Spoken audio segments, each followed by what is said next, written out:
أستغفر الله العظيم الذي لا إله إلا هو الحي القيوم وأتوب إليه.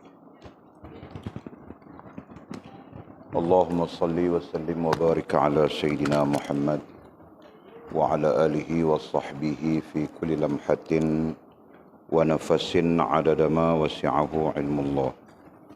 اللهم صل وسلم وبارك على سيدنا محمد وعلى آله وصحبه في كل لمحة ونفس عدد ما وسعه علم الله. اللهم صل وسلم وبارك على سيدنا محمد وعلى آله وصحبه في كل لمحة ونفس عدد ما وسعه علم الله. بسم الله ما شاء الله، بسم الله ما شاء الله، بسم الله ما شاء الله، وما لم يشأ لم يكن، لا حول ولا قوة إلا بالله العلي العظيم، لا حول ولا قوة إلا بالله العلي العظيم، لا حول ولا قوة إلا بالله العلي العظيم. آمين. اللهم ارحمنا بالقرآن واجعله لنا إماما ونورا وهدى ورحمة. اللهم ذكرنا منه ما نسينا، علمنا منه ما جهلنا، وارزقنا تلاوته آناء الليل وأطراف النهر، واجعله لنا حجة يا رب العالمين. اللهم افتح لنا فتوح العارفين، وارزقنا فهم النبيين، واجعلنا من عبادك الصالحين والمتقين يا رب العالمين. بسم الله الرحمن الرحيم. قال مصنف رحمه الله تعالى: نفعنا الله بعلومه وبكتابه في الدارين، اللهم آمين يا رب العالمين. وبعد قال: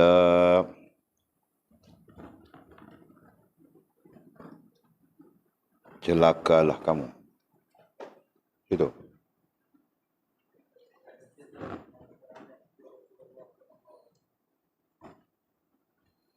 Muka surat berapa? 23.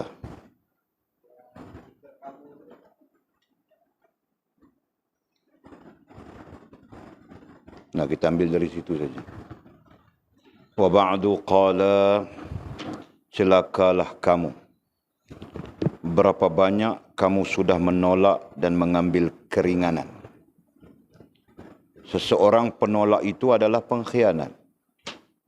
Semoga kita melakukan tanggungjawab dan kewajipan kita, bergantung kepada ijma' dan bersikap ikhlas dalam semua perbuatan kita.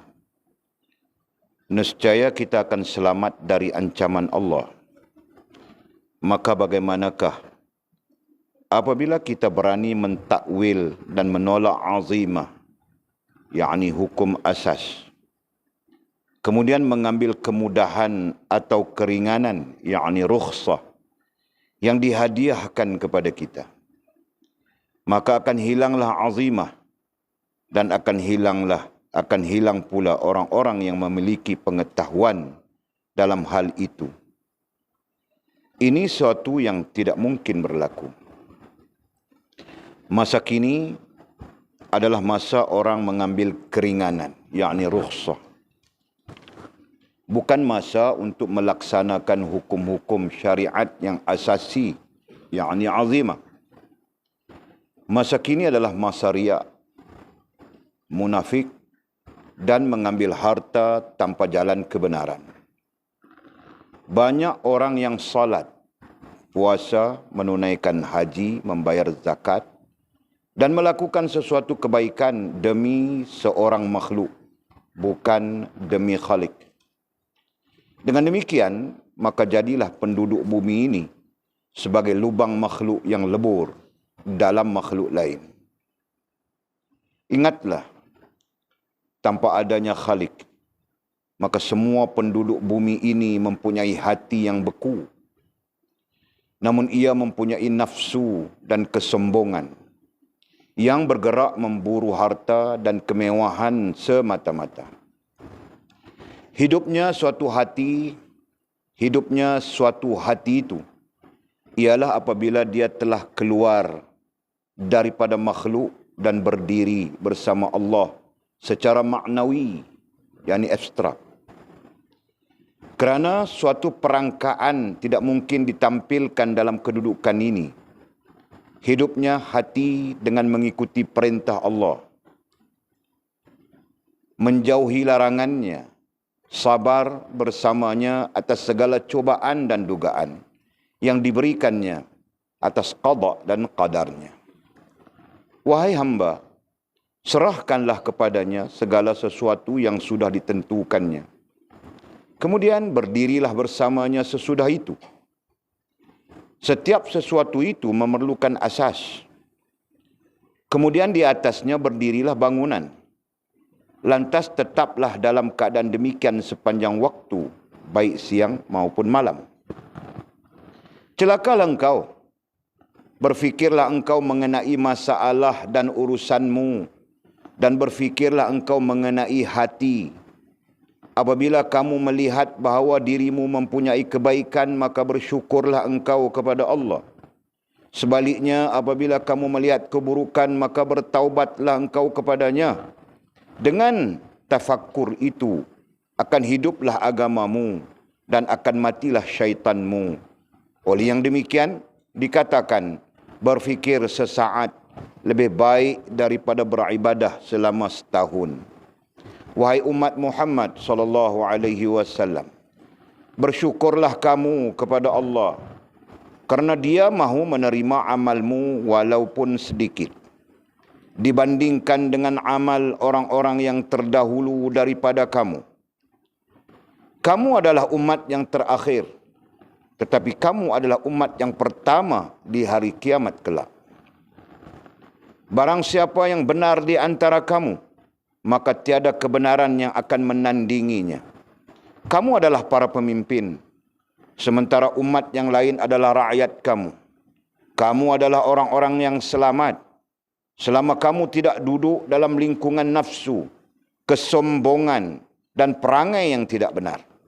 Sebaliknya, kamu adalah golongan yang tidak selamat dan tidak akan ada kebenaran bagimu selama kamu memperebutkan apa yang ada di tangan makhluk untuk menarik perhatian mereka dengan keriakan dan kemunafikanmu. Kamu tidak akan selamat selama dalam batinmu terselit sesuatu kepercayaan kepada Allah. Ya Allah, berilah kami keselamatan dan ketenangan bersamamu. Rabbana atina fid dunya hasanah wa fil akhirati hasanah wa qina adzabannar. Maksudnya, ya Tuhan kami, berilah kami kebaikan di dunia dan kebaikan di akhirat, serta peliharalah kami daripada seksaan api neraka. Surah Baqarah ayat 201. Alhamdulillah, kita panjatkan setinggi-tinggi syukur kita kepada Allah Subhanahu wa taala kerana sekali lagi pada malam yang berbahagia ini berhimpun kita untuk sama-sama dituntun, dibimbing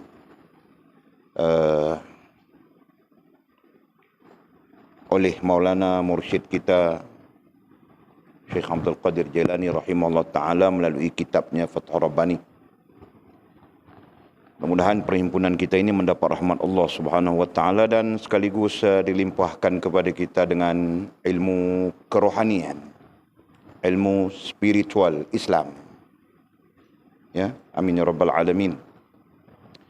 Dan kita juga memanjatkan setinggi syukur pada Allah Subhanahu wa taala kerana kita menjadi orang-orang yang berbincang, berdiskusi berkaitan dengan kehidupan, ya, berkaitan dengan kehidupan bagaimana ya, kita menjadi orang-orang yang berdiskusi tentang bagaimana sepatutnya kita hidup. Ya. Sedangkan banyak lagi ataupun mungkin banyak orang tidak membincangkannya bagaimana untuk hidup menurut apa yang diajar oleh baginda Nabi kita sallallahu alaihi wasallam. Ya. Justru kita terpilih untuk membincangkannya, khususnya sepanjang majlis kedua daripada kitab kita ini. Ya, sepanjang majlis kedua daripada kitab kita ini menjurus kepada bagaimana untuk kita hidup dan hidup itu terus-menerus menghubungkan kita dengan Allah Subhanahu wa taala. Ya. Mudah-mudahan di sana juga kita mendapat ilmu, insya-Allah. Nah, pada malam ini kita sambung dengan topik yang sama, ya.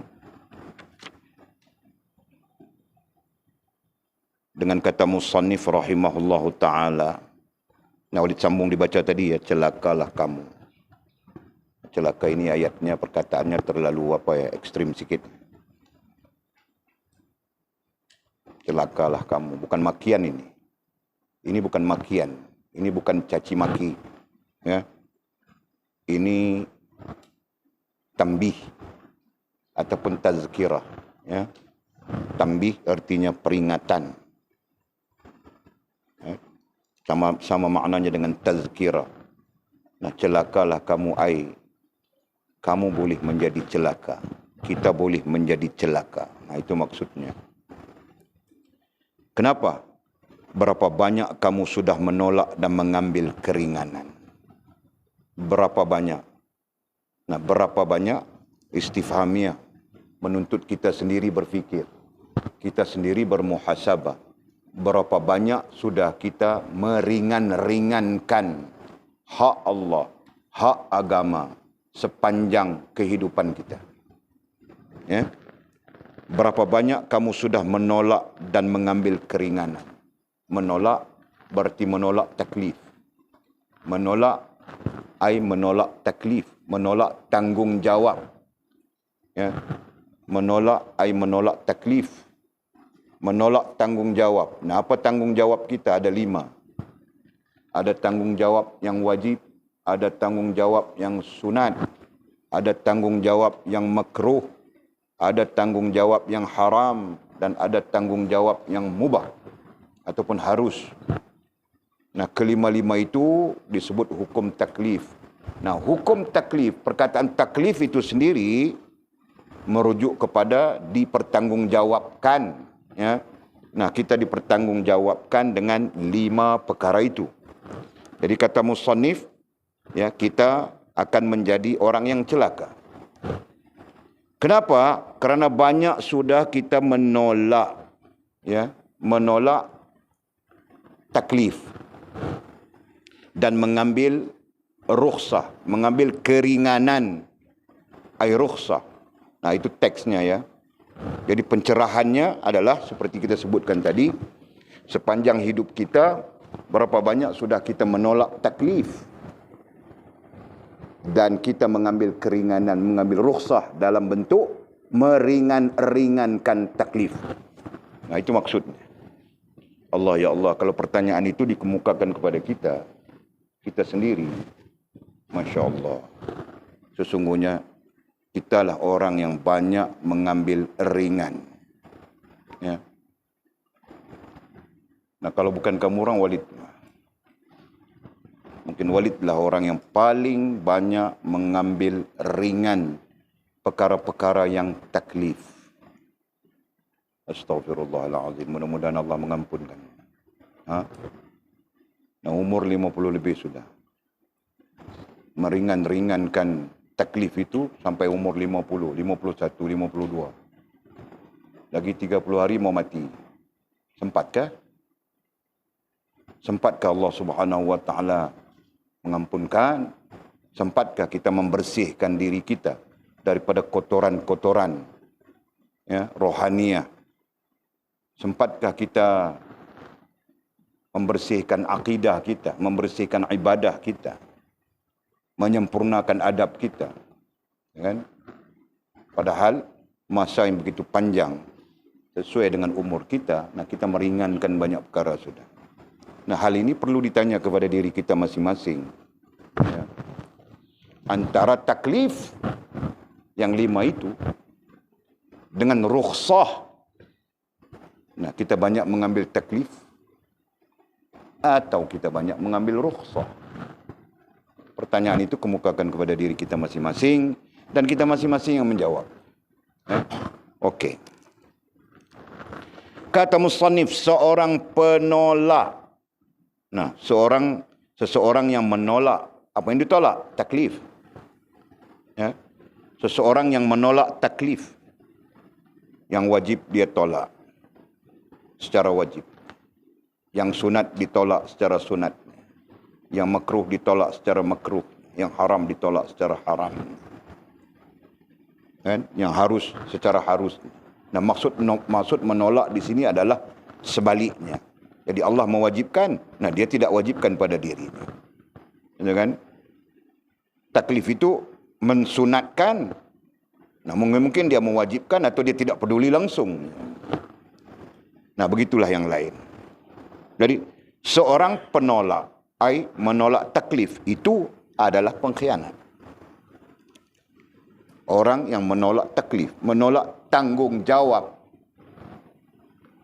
agama ya. Secara ilmunya kita sebut tanggungjawab agama.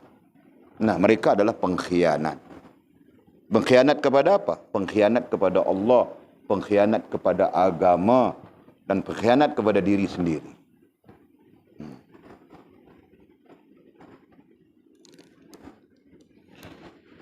Semoga kita melakukan tanggungjawab dan kewajipan kita. Nah, ini doa, mudah-mudahan menjadi doa kita juga kan.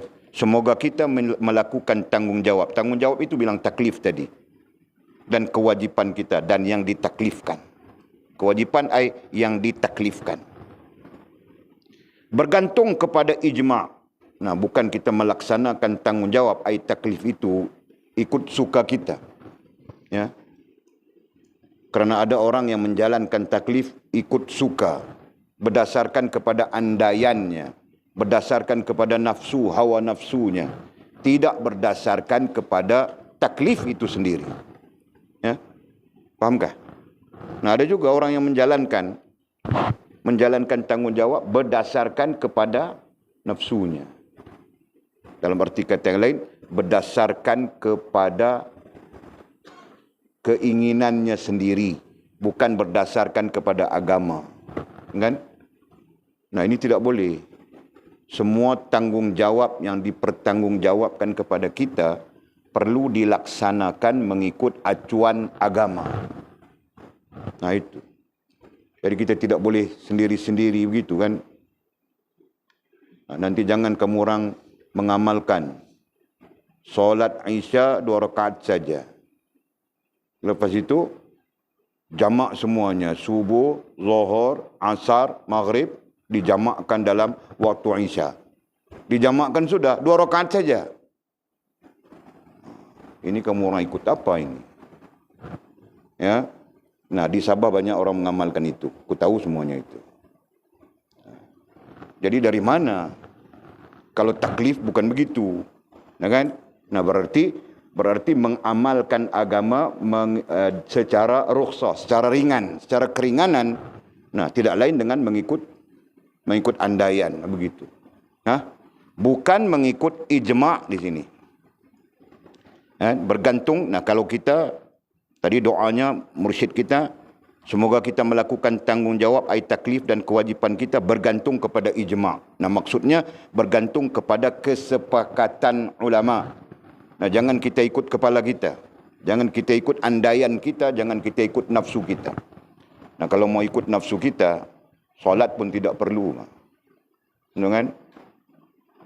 Solat pakai niat lagi bagus. Kan? Solat pakai niat, tahu tak? Nah, masuk waktu subuh, niat solat subuh saja. Nah, solat sudah. Masuk waktu zuhur, nah niat solat zuhur. Solat sudah. Pakai niat saja. Nah, itu lagi bagus kan? Betul kan, Mizi? Nah, itu ikut nafsu kita. Nah, mana mungkin kita boleh begitu?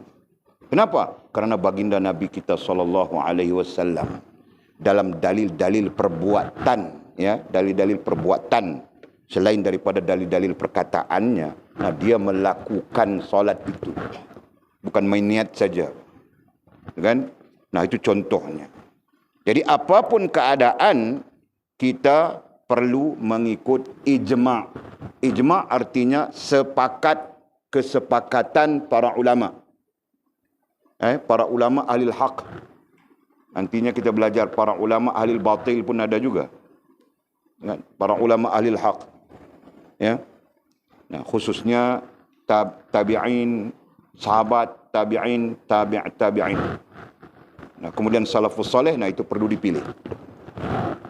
Okey, kita belajar sudah itu. Dan katanya bersikap ikhlas, termasuk dalam doanya tadi, dan bersikap ikhlas. Moga-moga kita bersikap ikhlas juga dalam semua perbuatan kita. Perbuatan ai amalan. Ya, perbuatan mewakili tingkah laku. Tingkah laku amalan, dan kemudian menjadi pengalaman kita. Dan moga-moga kita bersikap ikhlas juga dalam semua perbuatan ai amalan kita. Nah, amalan kita itu wajibkah? Amalan kita itu sunatkah? Amalan kita makruhkah? Dan amalan kita itu haramkah? Amalan kita itu, maksud amalan bukan kita buat yang haram ya, meninggalkan yang haram itu dengan ikhlas. Nah, demikian juga yang harus. Ya. Kenapa? Karena ikhlas itulah yang menjadi sebab Allah menerimanya. Nah itu. Nescaya kita akan selamat dari ancaman Allah. Nah, nescaya kita akan selamat. Selamat dari Allah, dari ancaman-ancaman Allah Subhanahu wa taala. Nah, artinya selamat daripada azab sengsara di hari akhirat kelak, dan selamat juga daripada kesusahan, kepayahan, kesulitan hidup ketika di dunia. Nah, itu kita belajar sudah dalam kitab Futhul Ghaib ya. Kesulitan hidup kita adalah kerana kita sendiri. Maka bagaimanakah apabila kita berani mentakwil? Maka bagaimanakah? Pertanyaan juga itu, istifhami ya. Maka bagaimanakah apabila kita berani mentakwil dan menolak azimah? Macam mana kita, ya, bagaimana kita berani mentakwilkan taklif, ya, mentakwilkan taklif dan menolak azimah. Menolak azimah itu diyaknikan dengan hukum-hukum asas. Nah, hukum-hukum asas itu, nah itu yang kita sebutkan tadi, wajib, sunat, makruh, haram, mubah. Nah itu. Jadi bagaimana kita berani mentakwilkan? Nah, kalau bukan kita, orang lain sama saja, siapapun manusia berani mentakwilkan ketetapan Allah SWT, berani mentakwilkan azimah. Nah, kita azimah itu kita aikan dengan ketetapan Allah Subhanahu wa taala supaya ayatnya tidak canggung. Nah, berkenaan dengan beraninya kita, Allah Subhanahu wa taala juga menyebut di dalam Quran. Ayat yang selalu kita baca. Kaifa takfuruna billah wa kuntum amwatan fa ahyaakum thumma yumitukum thumma yuhyikum thumma ilaihi turja'un. Bagaimana kamu wahai hamba, wahai manusia, boleh kufur kepada Allah Subhanahu wa taala, sedangkan Allah menciptakan kamu daripada mati kepada hidup, dan kemudian mati semula, dan kemudian hidup semula, dan kepada Allah lah kamu akan kembali. Nah, Allah tanya kita itu, kan?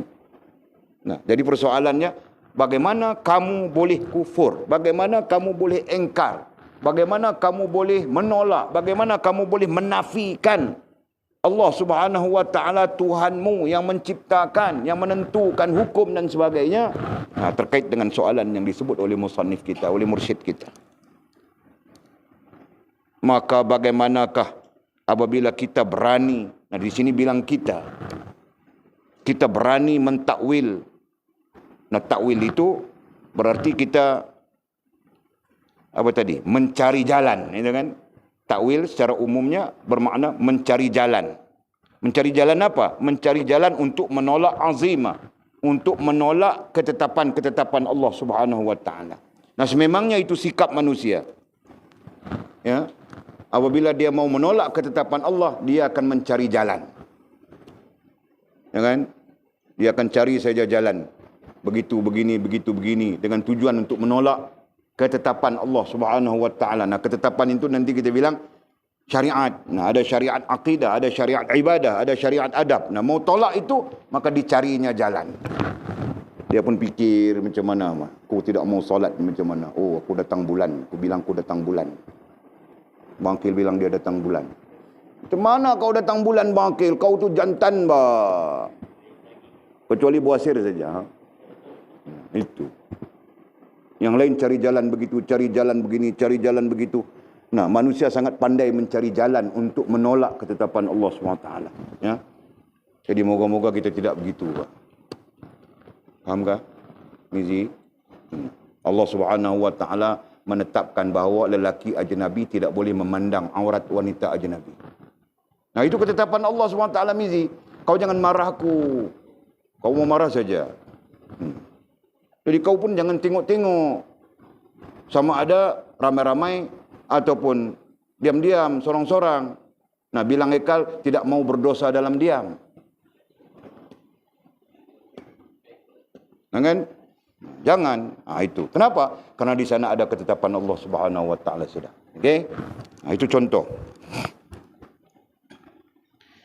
Kemudian mengambil kemudahan. Nah, setelah kita menolak azimah itu, menolak ketetapan Allah SWT itu, kemudian mengambil kemudahan, kemudian kita membuat mudah, mengambil mudah, ya, atau keringanan, ataupun kita membuat ringan, yang dihadiahkan kepada kita, perkara-perkara yang dihadiahkan oleh Allah kepada kita. Nah, contoh, sememangnya ada keringanan, kan? Nah, jangan kau ambil yang ringan itu. Nah, hari ini ramai orang yang mudah mengambil keringanan. Contoh, ya, puasa. Nah, keringanan yang diberikan oleh Allah SWT adalah wa in kuntum maridan aw ala safarin fa'iddatun min ayamin ukhra. Keringanan yang diberikan oleh Allah SWT dalam hukum puasa, wajib puasa itu Ramadan itu. Nah, wa in kuntum ala safarin, jika kau musafir, kan? Wa in kuntum maridan, jika kau sakit, atau ala safarin, ataupun kau musafir. Nah, kau boleh gantikan dengan hari yang lain. Dengan maksud kau boleh tidak berpuasa, tapi dengan syarat nanti kau gantikan hari yang lain. Begitu kan? Nah, itu keringanan. Berarti ketetapan Allah Subhanahu wa taala juga mempunyai keringanan. Tetapi kita jangan melampaui keringanan Allah Subhanahu wa taala. Faham tak? Mau pergi tengok bola di apa? Bukit Jalil sana pun, nah dia buka puasa sudah. Kita misalkan, kita contohkan. Mau tengok bola, nah, dikaitkan bola itu dengan musafirnya. Kan? Nah, sisi lain dia jamak solat sudah. Kan? Bilang dia musafir, jadi dia boleh jamak solat. Ya kan? Nah, itu juga termasuk mengambil keringanan. Jadi kita, orang-orang yang memahami kerohanian, nah jangan suka mengambil keringanan itu. Walaupun ada rukhsahnya. Faham tak? Nah, bangkil nanti kau mau pulang ke Sabah. Nah, ada rukhsahnya di sana. Dari sini mau ke sana, nah berapa jauh itu? Rukhsahnya ada. Berarti kau boleh jamak salat, gitu kan? Nah, lebih bagus jangan kita terlalu mudah mengambil keringanan. Faham tak? Nah, kalau boleh salat tamam saja. Faham tak? Nah, sini kau terbang dari sini mau sampai di sana Isyak sudah. Jadi kau jamak, gitu kan? Kau tidak sempat salat maghrib, nah kau jamak saja misalnya. Kan? Begitu. Nah, sampai di sana kau jamak maghrib, kau jamak dengan maghrib, kau salat Isya kan? Nah, sampai di KK sana kau salat Isya. Jadi kau salat Isya itu kau salat 4 rakaat. Nah, maksudnya begitu. Walaupun rukhsahnya ada. Kau jamak berarti rukhsahnya ada kan? Ada keringanannya. Apa keringanannya? Nah, aku tanya kau bangkil. Apa keringanan yang ada pada kau? Apa? Iya betul, Bah. Tapi istilahnya apa, bangkil? Istilahnya apa? Jamak himpunkan 2 waktu. Kau 2 rakaat bilang tadi istilahnya apa? Kasar. Istilahnya kasar. Nah, kau mempunyai keringanan untuk kasar salat. Salat yang 4 kau boleh buat 2. Faham tak? Itu keringanannya. Tetapi bagi orang-orang kerohanian, walaupun itu adalah keringanan yang dibenarkan, mereka lebih mendirikan solat yang sempurna sekiranya mereka tidak dalam keadaan bergerak. Kau faham tak? Itu keadaan orang-orang kerohanian. Padahal dia ada rukhsah di situ. Nah, jadi bangkil sebagai orang kerohanian, faham dia, nanti sampai dia di KK, dia solat Isya 4 rakaat. Kerana dia sudah sampai di KK. Tidak bergerak ke mana-mana lagi dia. Bukan mau lari ke sana, bukan mau lari ke sini. Perlahan-lahan pun boleh. Dia pun solat Isya 4 rakaat, kemudian dia jamak dengan maghrib. Nah, maghrib itu kau mau kasar berapa bangkil?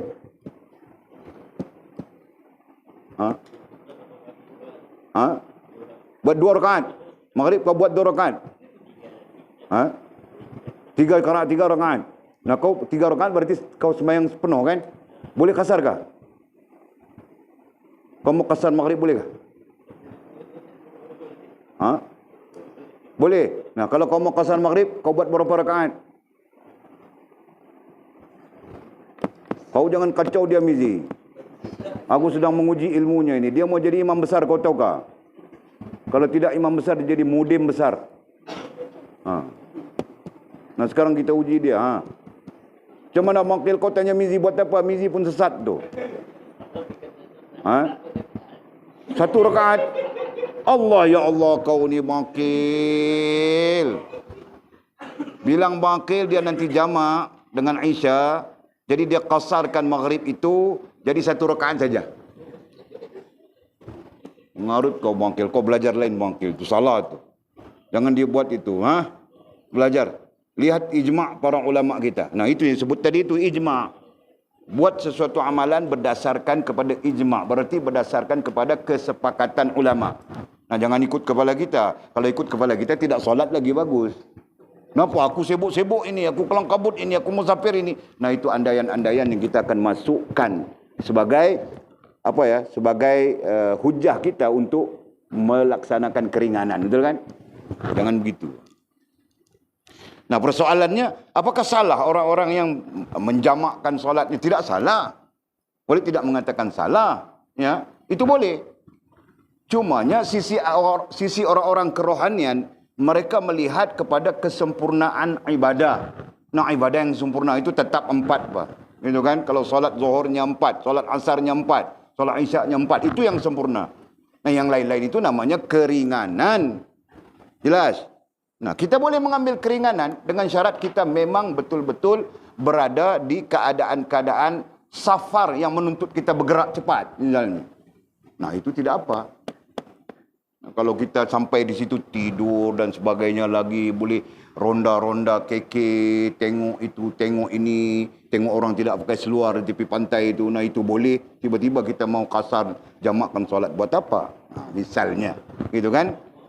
Ini sisi apa? Sisi orang-orang kerohanian. Faham tak? Nah, nanti jangan kamu orang bercanggah dengan sisi fiqh, ya. Sisi fiqh, nah jangan bercanggah. Bezanya apa? Beza orang-orang kerohanian ini mencari atau melakukan sesuatu yang bersifat sempurna. Jelas kah? Nah, itu. Okey. Kemudian mengambil kemudahan. Nah, kita menolak azimah, kemudian kita mengambil mudah dan mengambil ringan. Yang dihadiahkan kepada kita, perkara-perkara yang dihadiahkan, diberikan oleh Allah SWT kepada kita. Dihadiahkan, diberikan saja. Nah, Allah memang memberikan kepada kita keringanan itu. Contoh, boleh sebut tadi puasa. Jadi boleh saja kita ganti pada hari yang lain. Jika kita musafir, jika kita sakit. Nah, begitu. Kan? Sembahyang, nah boleh saja kita jamak, boleh saja kita kasar. Nah, itu contohnya. Nah, jika kita bersikap begini, ya, jika kita bersikap suka mengambil keringanan, suka mengambil mudah, suka mengambil keringanan daripada ketetapan-ketetapan Allah Subhanahu wa taala yang istilahnya azimah itu, nah apa implikasinya? Maka akan hilanglah azimah, katanya. Jika kita bersikap begitu, nanti hilanglah azimah. Azimah itu apa? Azimah itu kemuliaan. Ya, azimah itu asal maknanya adalah kemuliaan. Nah, maksudnya di sana adalah kemuliaan seseorang hamba terletak pada perkara azimah itu. Nah, itu maksud jelas. Dhabitkan sebagai pencerahan. Kemuliaan seseorang hamba, ya, antaranya terletak pada azimah. Yang azimah itu tadi kita bilang ketetapan Allah Subhanahu wa taala. Azimah itu tadi ya kita sebut sudah di atas ya. Azimah itu tadi kita sebut I-nya adalah ketetapan Allah Subhanahu wa taala. Nah, boleh saja kita sebut syariat Allah Subhanahu wa taala. Nah, kalau syariat Allah Subhanahu wa taala, kalau ketetapan Allah Subhanahu wa taala sama saja, tidak lain iman, Islam dan ihsan. Nah, itu azimah. Itulah kemuliaan. Sesiapa yang beriman, berislam dan berihsan, maka mereka berada di posisi kemuliaan. Nah, itu maksudnya. Nah, sesiapa yang tidak beriman, tidak berislam dan tidak berihsan, nah jelas di situ ya perbedaannya ya. Nah, nescaya mereka sebenarnya berada di dalam kehinaan. Sedar atau tidak sedar saja. Nah, ini berarti orang yang tidak menyempurnakan iman, orang yang tidak menyempurnakan ihsan, Islamnya, ihsannya, nah, mereka akan berada di dalam keadaan yang terhina pada hakikat. Paham gak? Nah, orang yang mulia adalah orang yang beriman, adalah orang yang berislam, adalah orang yang berihsan. Dan ini tidak bertentangan langsung dengan nas, sama ada Al-Quran maupun hadis baginda Nabi SAW. Nah, justru maka akan hilanglah azimah, ai kemuliaan. Maka akan hilanglah azimah, ai kemuliaan. Pada siapa? Pada diri kita.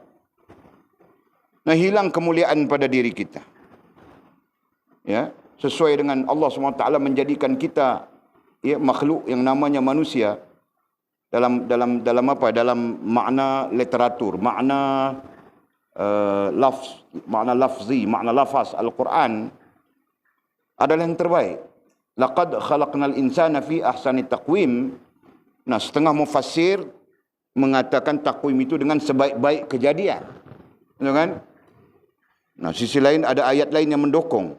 Ala ya'lamu man khalaqa wa huwal latiful khabir. Nah, itu terkait dengan penciptaan manusia juga. Ya kan? Jadi Allah Subhanahu wa taala menjadikan manusia, hambanya yang bernama manusia, dan apa ya? Dianugerahkan, dikurniakan kepada manusia itu iman, Islam dan ihsan dengan tujuan memuliakan mereka. Pahamkah? Maka akan hilanglah azimah. Nah, apabila kita bersikap mengambil ringan, mengambil mudah syariat Allah Subhanahu wa taala, ya. Apabila kita bersikap mengambil ringan, mengambil mudah akan syariat Allah Subhanahu wa taala, katanya, maka akan hilanglah azimah, hilanglah kemuliaan kita, dan akan hilang pula orang yang memiliki pengetahuan dalam hal itu. Dalam masa yang sama akan terhakis, terpupus dan hilanglah orang yang memiliki pengetahuan dalam hal itu, dalam hal azimah. Ya. Semakin lama semakin kurang, semakin lama semakin kurang orang yang mempunyai pengetahuan, ai ilmu. Ya. Semakin lama semakin kurang orang yang mempunyai ilmu pengetahuan yang sempurna. Nah, kalaupun ada orang yang mempunyai ilmu pengetahuan, nah sifatnya juz'iyat saja, sifatnya apa ya? Berbidang, gitu kan? Juz'iyat berbidang. Nah, sampai-sampai kalau mau himpun jadi satu sangat sukar. Ya, hari ini kita mau himpunkan orang yang alim fiqh, mau himpunkan orang yang alim usuluddin, mau himpunkan orang yang alim tasawuf sekali susah. Payah sudah. Alim dengan benar-benar alim ya. Nah, kalau ada, nah orang ini alim fiqh, mahir dia, kan? Segala fatwa, segala takwil, alim dia, fiqh. Nah, soalan lain, hal-hal yang luar dari fiqh dia tidak faham, dia tidak jelas. Yang lain pula alim usuluddin misalnya. Nah, takwilnya, dalilnya, dasarnya, hujahnya sangat mahir dia. Tapi bila dikemukakan dengan persoalan lain daripada disiplin usuluddin, nah dia tidak tahu. Nah, begitulah. Kenapa? Karena sudah menjadi juzu-juzu. Jelaskan? Sama saja. Sama saja dalam konteks akademiknya, sama saja. Orang yang mengajar psikologi, nah kita pergi tanya dia syariah, boleh meletup kepalanya, tahu kan? Orang yang mengajar syariah, yang belajar bidang syariah, nah kau pergi tanya dia psikologi, sama saja boleh meletup kepala. Kenapa? Karena pengetahuan itu sudah menjadi juzuk-juzuk. Okey? Dan juzuk-juzuk itu kenapa? Juzuk-juzuk itu lantaran hilang daripada orang yang memiliki pengetahuan dalam hal itu. Hilang. Faham tak? Nah, kenapa? Pengetahuan dalam hal yang kita bincangkan ini perlu dicantumkan dengan akidah, ibadah dan adab. Tidak boleh bersifat juz'iyat. Mesti dicantumkan. Nah, ini bermakna orang yang mempunyai pengetahuan tentang ini, dia sangat mempunyai pengetahuan tentang akidah, sangat mempunyai pengetahuan tentang ibadah, dan sangat mempunyai pengetahuan tentang adab. Faham tak? Nah. Jadi kalau dia mempunyai pengetahuan tentang ini bersifat juz'iyat, nah berarti dia juga hilang pengetahuan. Jelaskah? Ini sebab itu, ya, kita sekarang kurang sudah. Bukan kurang, Mbak. Boleh bilang dengan jari, ya.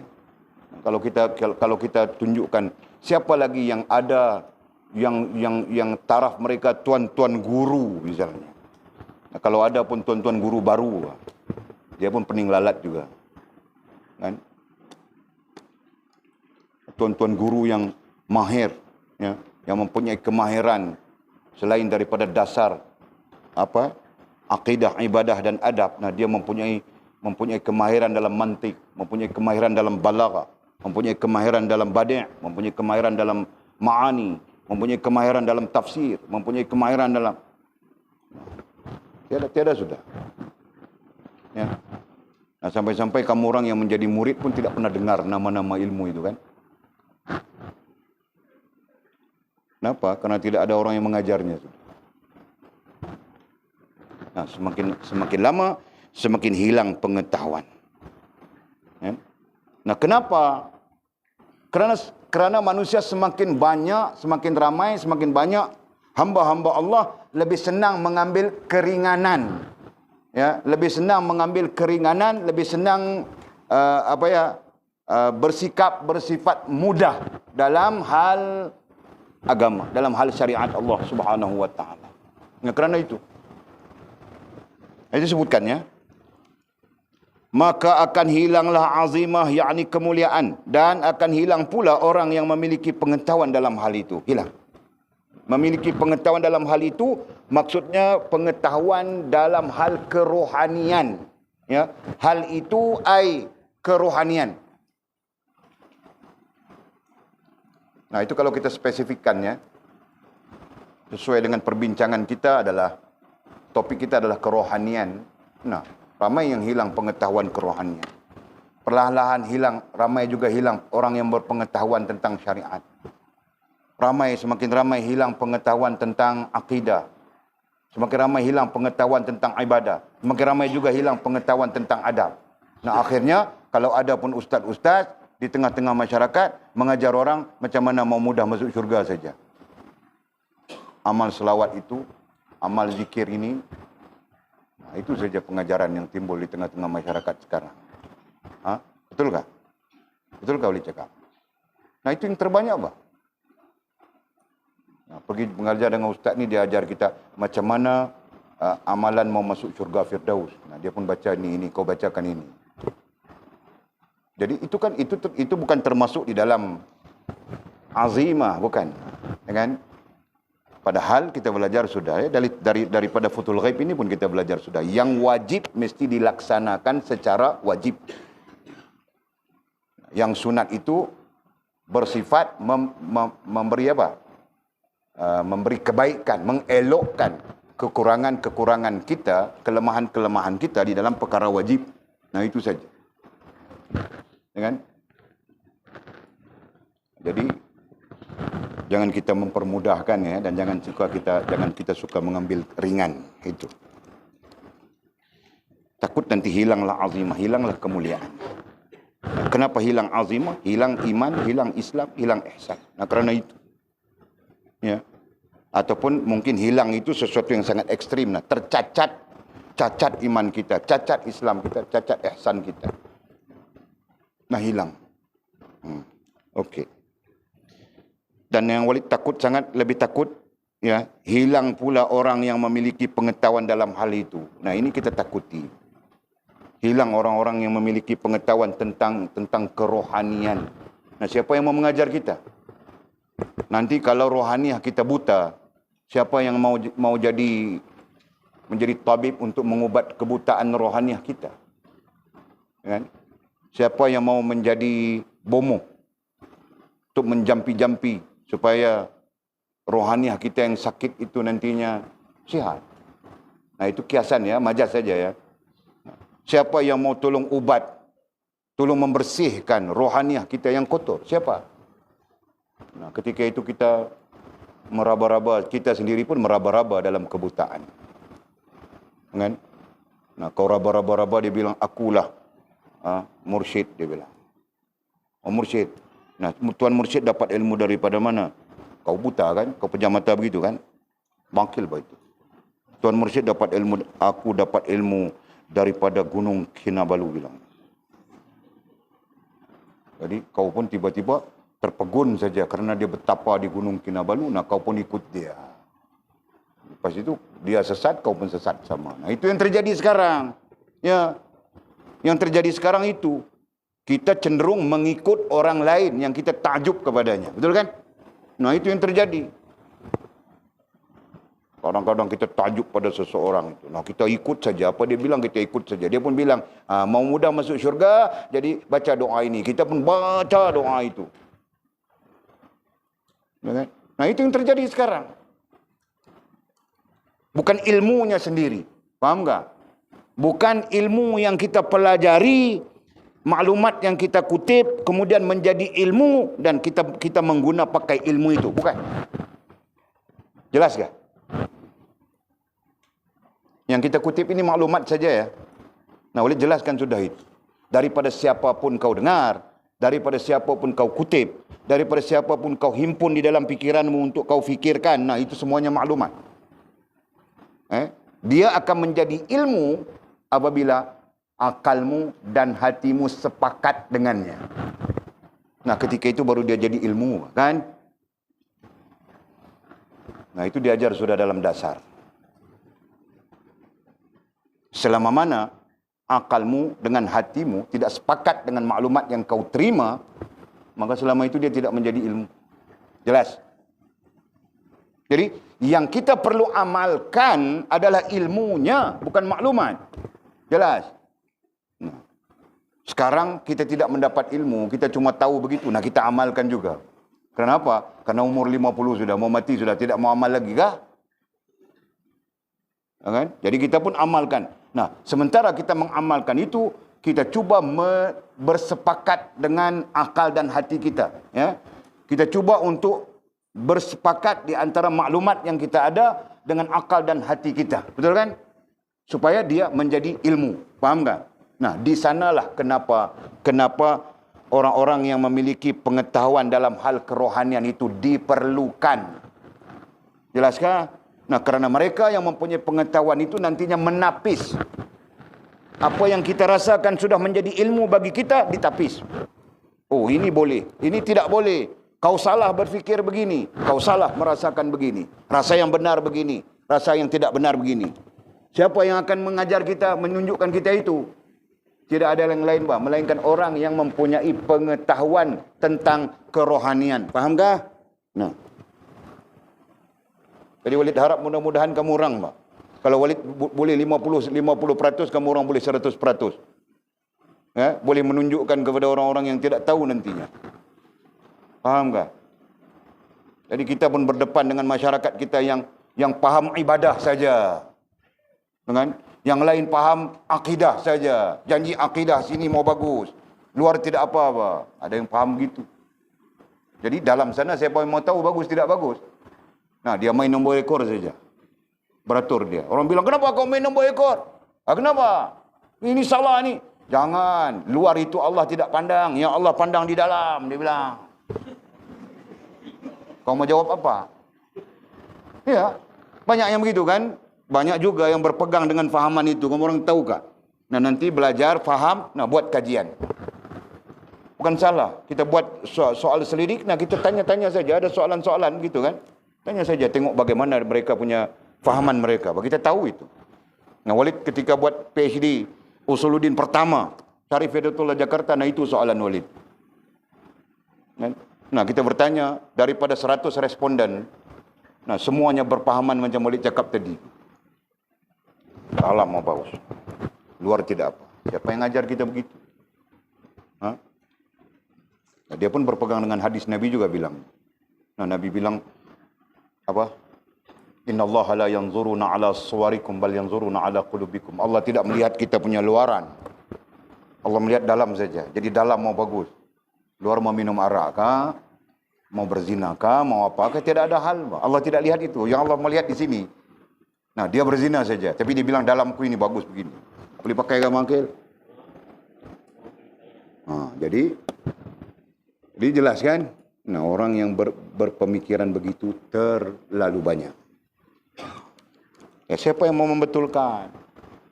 Persoalan Walid kemukakan Walid seperti tadi. Siapa yang akan memperbetulkan? Hanya orang-orang yang mempunyai pengetahuan tentang kerohanian sahaja yang boleh membetulkan. Jelas. Ini suatu yang tidak mungkin berlaku, kata Musannif. Bukan tidak mungkin berlaku, tidak. Suatu yang tidak mungkin, hazafkan perkataan mungkin, pakai perkataan ini adalah sesuatu yang tidak patut berlaku. Nah, bukan mungkin. Ini penterjemah punya pertimbangan kadang-kadang kan. Ini sesuatu yang tidak patut berlaku. Ya sangat tidak patut. Tapi kita bilang tidak patut, mursyid kita bilang tidak patut, ulama-ulama kita bilang tidak patut. Tapi yang sedang berlaku, itulah dia. Itu yang sedang berlaku kepada umat pada hari ini. Kan? Belajar dia fakulti syariah, keluar dia syariah. Diri sendiri pun dia tidak kenal. Kan? Yang lain belajar fakulti apa? Fakulti-fakulti, macam-macam kan. Sifatnya adalah juzuk-juzuk. Kan? Sifatnya adalah komponen-komponen.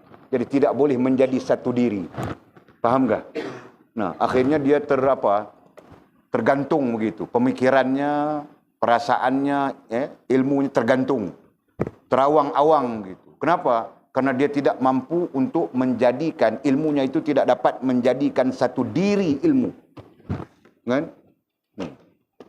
Nah, kemudian dia dalam keadaan itu dia pun mau mengajar orang juga dan sebagainya. Nah, tengok merapu-rapu saja. Nah, itu yang terjadi. Jadi sebab itu kamu orang kena ikut disiplin Walid. Walid tidak mau kamu orang jadi begitu. Kan? Nah, dia belajar di mana kitab apa ya di Sabah itu? Sirrul Asrar. Padahal dalam kitab Sirrul Asrar itu sendiri sudah menyatakan bahwa kitab itu tidak boleh dibentangkan kepada orang-orang yang awam. Kitab itu sendiri. Nah, dia baca di masjid saja. Kan? Jadi dia belajar di mana? Itu contoh. Jangan begitu. Pahami Mi? Okey. Mudah-mudahan ini tidak berlaku. Khususnya di dalam kita. Ya. Di dalam kita. Ya. Dalam kita itu masih lagi ada khususnya. Khususnya adalah kemurang. Yang menjadi anak-anak muridku. Dengar ya? Okey. Masa kini, nah kata musannif, mursyid kita mau memulakan dia punya andaian. Masa kini, nah sekarang, kini sekarang saja. Adalah masa orang mengambil keringanan. Ya betul, Pak. Benar. Sangat benar. Sekarang, kalau terkait dengan baginda Nabi SAW, ada hadis tentang itu kan. Hadis tentang akan berlaku kegoncangan. Ya, boleh lihat di dalam hadis fitan. Akan berlaku kegoncangan apabila umat mengambil ringan syariat Allah Subhanahu wa taala. Nah, hadis itu. Ada banyak hadisnya, ya. Kita belum berkesempatan untuk membaca hadis-hadis fitan dalam topik-topik sebegitu. Dan nanti kita ada peluang kita baca. Jadi katanya masa kini sekarang adalah masa orang mengambil keringanan. Nah, sekarang, waktu sekarang, keadaan sekarang. Nah, orang lebih senang mengambil keringanan, mengambil rukhsah. Nah, sampai akhirnya semuanya mau dimudahkan saja. Kan? Itu satu sisi. Nah, sisi lain muncul pula aliran-aliran, ajaran-ajaran yang memudahkan ajaran. Ya?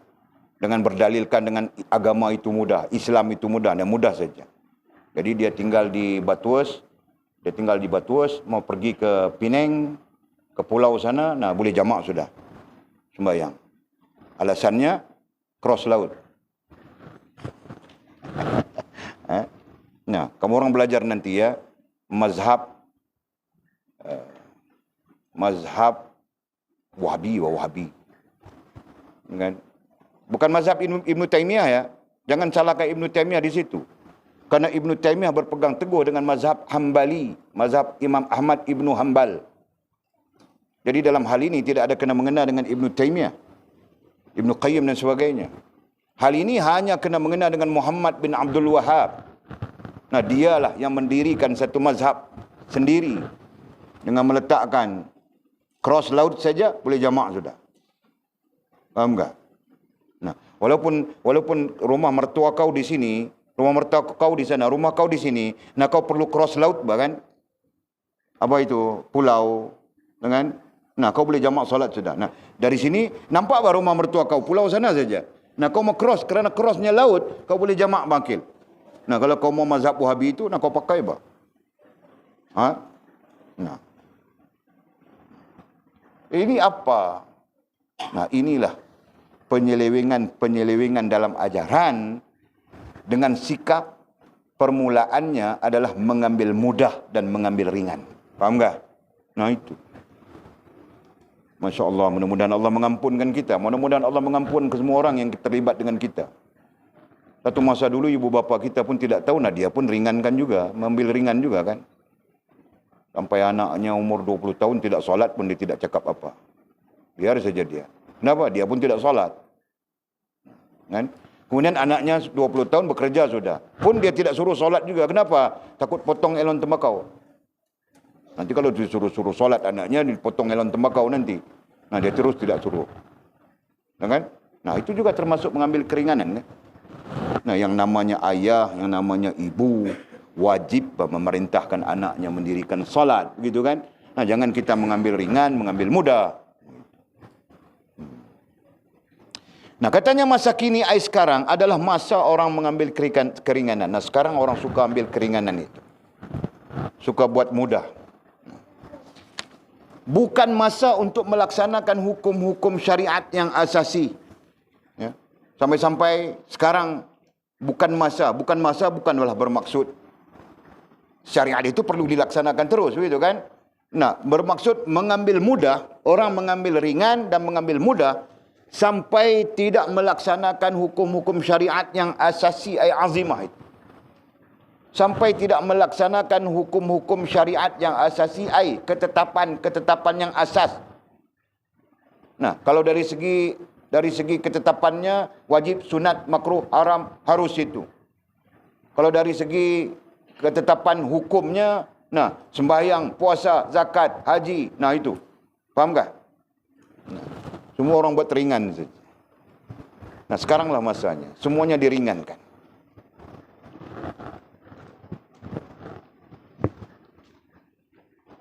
Allah ya Allah. Betul kan? Sesungguhnya itu yang terjadi, Pak. Betul.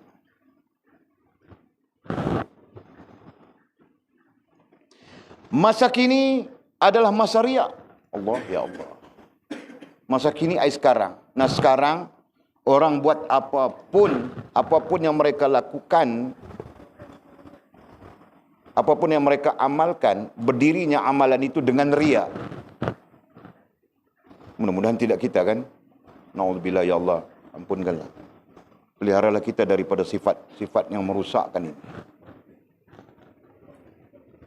Masa kini adalah masa riya. Allah. Jadi berdirinya amalan apapun, nah ada riya di sana. Ada unsur-unsur riya di sana. Mau menunjuk-nunjuk, mau dipuji-puji orang, mau dicakap-cakap yang kita bagus, begitu, begini. Nah, semuanya bertujuan selain daripada Allah Subhanahu wa taala. Allah. Ya kan? Betul lah. Hanya orang-orang yang memahami kerohanian, dia mampu menyingkirkan sifat-sifat ini. Ya. Dia tahu mau mengisi rohani hanya dengan sifat-sifat apa yang baik bagi menyingkirkan sifat-sifat ini. Nah, jika dia tidak belajar tentang kerohanian, nah, dia tidak mungkin tahu sifat apa yang perlu diisi dalam rohaniahnya untuk menyingkirkan sifat-sifat ini. Sedangkan sifat-sifat ini macam magnet saja, tahukah? Macam magnet. Dia mudah melekat. Nah, apalagi kalau yang menyelimuti akal, meliputi akal dan hati kita adalah nafsu.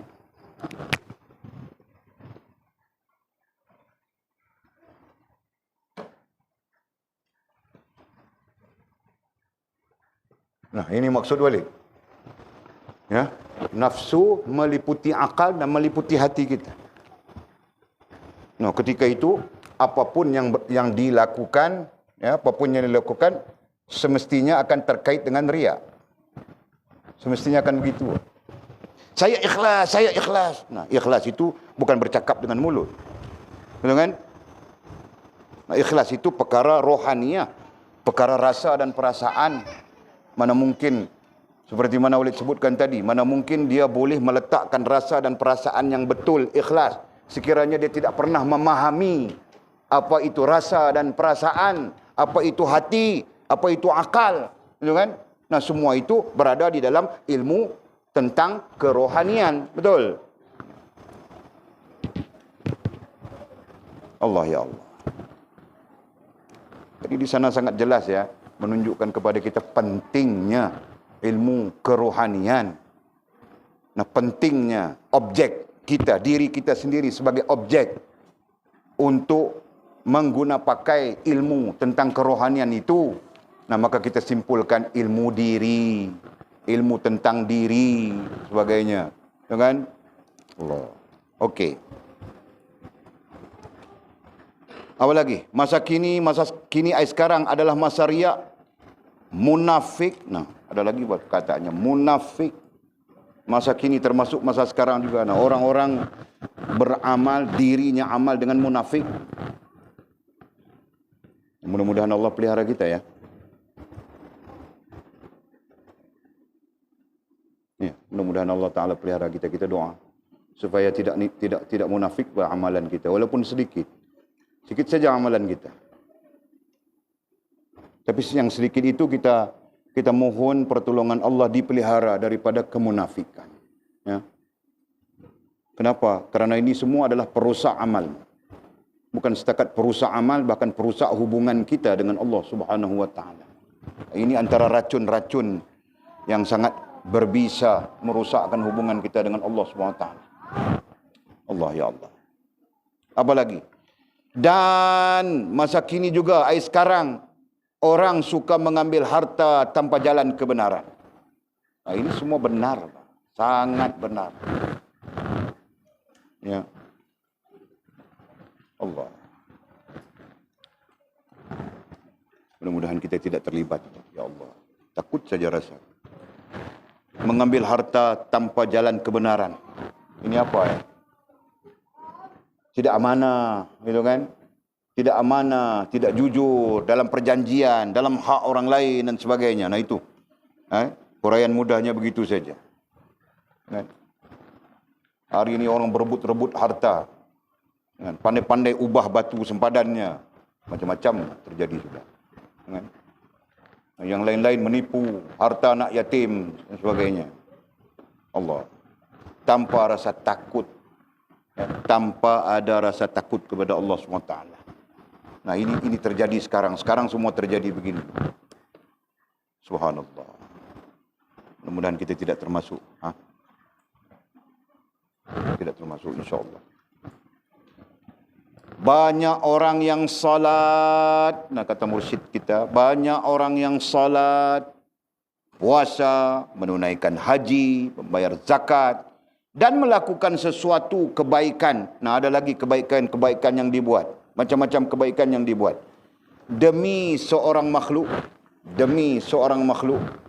bukan demi Khalik, bukan demi pencipta, yaitu Allah Subhanahu wa taala. Ya kan? Nah, nanti berdirinya salat bukan kerana Allah lagi, berdirinya puasa bukan kerana Allah lagi, berdirinya haji bukan kerana Allah lagi, berdirinya zakat bukan kerana Allah lagi, berdirinya kebaikan-kebaikan lain, buat kenduri, sedekah, itu, ini dan sebagainya. Nah, semuanya bukan kerana Allah Subhanahu wa taala lagi, tetapi kerana apa dia sebut tadi? Tetapi kerana seorang makhluk katanya. Kan? Nah, tidak kira bahawa seorang makhluk kah, ramai makhluk kah, tapi bezanya bukan kerana Khalik, kerana makhluk. Nah, itu Allah.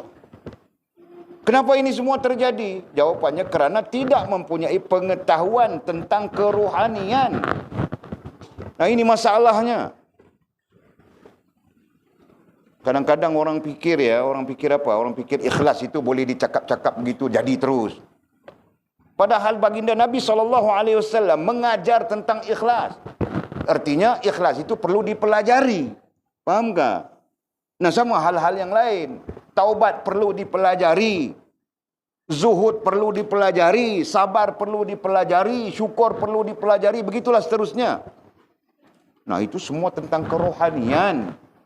Artinya apa? Artinya kerohanian itu perlu dipelajari. Nah, itu. Jelas tak? Tapi berapa orang yang mau belajar tentang kerohanian? Kalau ada pun yang mengajar tentang kerohanian, mau merapu saja. Mau gaib lah, mau tarik nombor lah.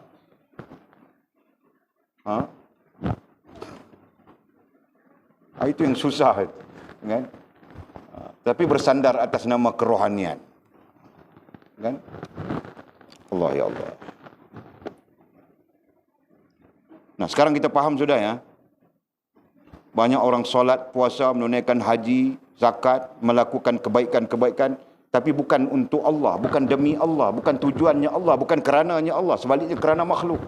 Nah, mungkin kerana mau dipuji, kerana mau dipandang-pandang, kerana mau disebut-sebut, ya, kerana mau diapa. Tak mungkin. Allah. Nah, itu merusakkan amal kita terus. Dalam arti kata yang lain, Allah tidak memandang melainkan amal yang ikhlas, kan? Yang dikeranakan dengan kerananya. Seperti mana kita ikrarkan inna salati wa nusuki wa mahyaya wa mamati lillahi rabbil alamin. Nah, itu yang dipandang oleh Allah. Lain daripada itu, nah apalagi yang syirik kepadanya. Kan? Semuanya ditolak oleh Allah Subhanahu wa taala.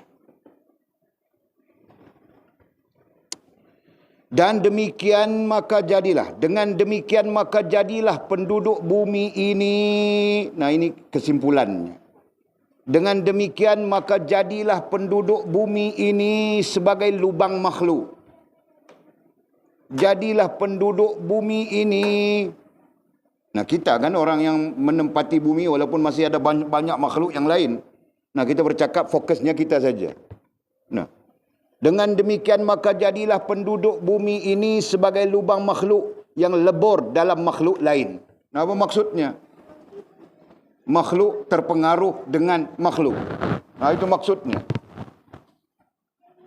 Lemah terpengaruh dengan lemah. Bukankah itu satu kebodohan? Nah, kan? Kita lemah terpengaruh dengan yang kuat, baru betul bah? Tapi kalau lemah terpengaruh dengan lemah, nah itu satu kebodohan. Ya, datang orang yang cacat kaki pun tiada bilang mau terajang kita. Kita pun ketar begini, takut kena terajang dengan dia. Dia kaki pun tiada, mau terajang macam mana?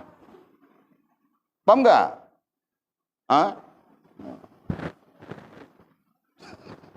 Betul kan? Satu teori yang betul kan? Ini aku tulis kasih nampak. Datang seorang hamba Allah, si A yang tiada kaki. Kaki ke tangan ke dia tiada apa? Cacat dia. Tapi bila dia berjumpa dengan kau Sofia di sini, dia bilang mau terajang kau. Mau terajang Sofia. Nah, kau pun terkencing-kencing lari. Kenapa? Paham tak? Nah, ini analogi ya, analogi ini.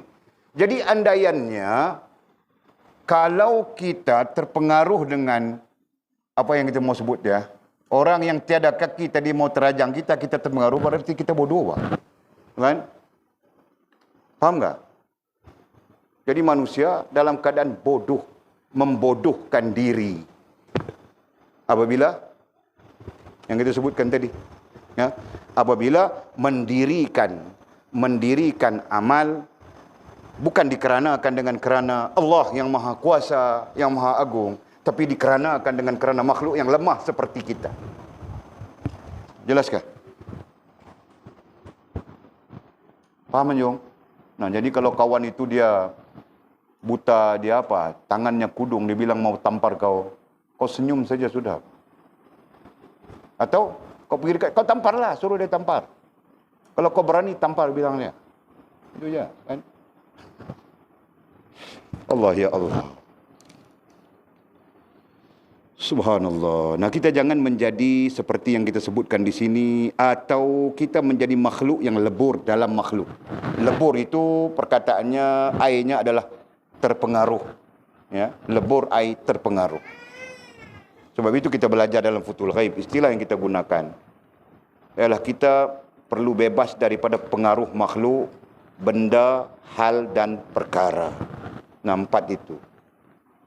Ulama biasanya merakamkan 3 saja. Kerana hal dicantumkan dengan perkara, perkara dicantumkan dengan hal. Nah, sebab itu kita sebut manusia, makhluk, benda, hal dan perkara. Nah, 3 itu. Nah, kita perlu bebas daripada hal itu, daripada ketiga-tiga itu. Nah, baru kita nanti tidak lebur, ya, tidak terpengaruh dengan makhluk. Nah, nanti kebesaran Allah, keagungan Allah boleh mempengaruhi akal dan hati kita. Selanjutnya, rasa dan perasaan kita. Fahamkah? Ingatlah, kata musannif. Ingatlah. Ai, hendaklah engkau mengambil ingat.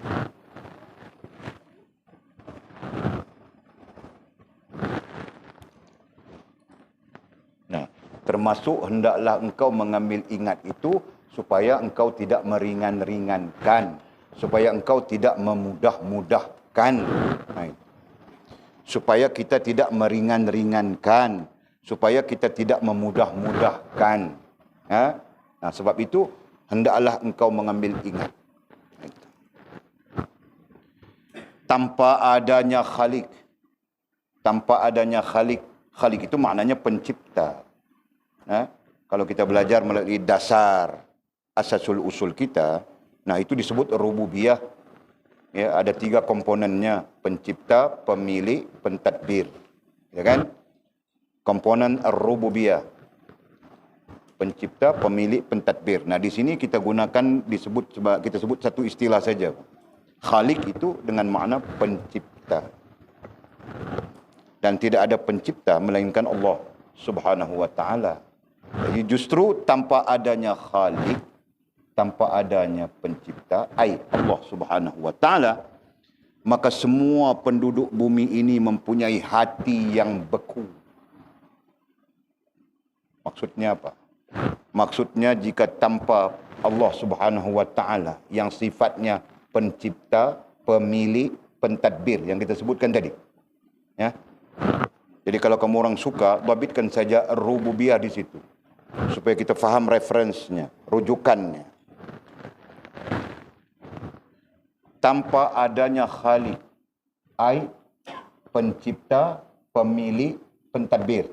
Nah, dhabit rububiyah, ya. Maka semua penduduk bumi ini akan mempunyai hati yang beku. Beku, keras, mati, tidak berguna. Nah, itu.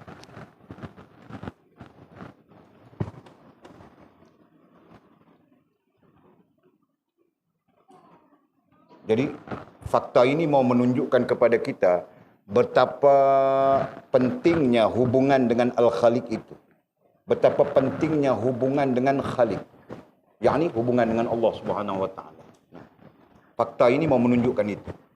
Kan sampai-sampai kita jangan jangan meringankan, jangan memudahkan urusan hubungan dengan Allah Subhanahu wa taala. Nah, itu maksudnya. Kenapa? Tanpa adanya Khalik, tanpa adanya ar-rububiyah, nah komponennya pencipta, pemilik, pentadbir, maka semua penduduk bumi, semua penduduk, nah bukan manusia saja, semua penduduk yang menempati bumi ini mempunyai hati yang beku. Mempunyai hati yang beku, hati yang keras. Apa lagi kita sebut tadi? Nah semua sekali.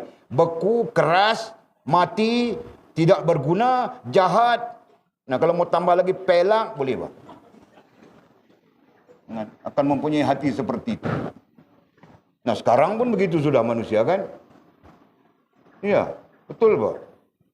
Kita bikin kebaikan, mereka mengkhianati kita. Nah, tidak pelakkah itu? Tidak jahatkah itu? Tidak bekukah itu? Tidak matikah hati sebegitu? Paham tak?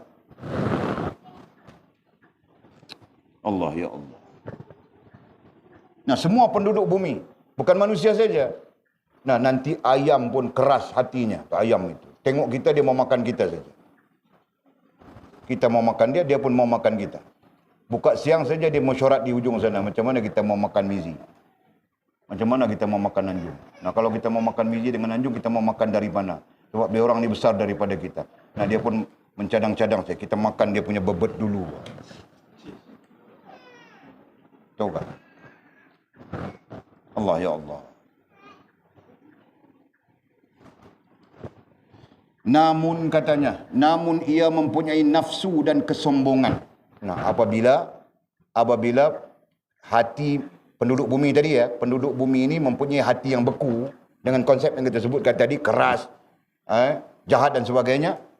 Namun ia mempunyai nafsu dan kesombongan. Dalam masa yang sama dia mempunyai nafsu. Bayangkan, hatinya mati, hatinya keras, ya. Hatinya mati, hatinya keras. Berarti rasa dan perasaannya mati. Rasa dan perasaan yang keras. Dalam masa yang sama dia mempunyai nafsu. Kau boleh bayangkan macam mana? Boleh bayangkan Mizi? Boleh bayang atau tiada? Tidak boleh bayangkan. Nah macam kau.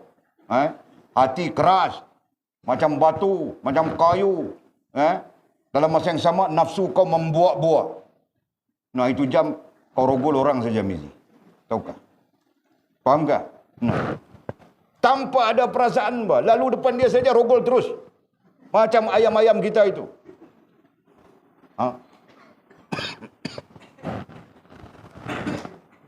Tanpa ada perasaan, tahu tak?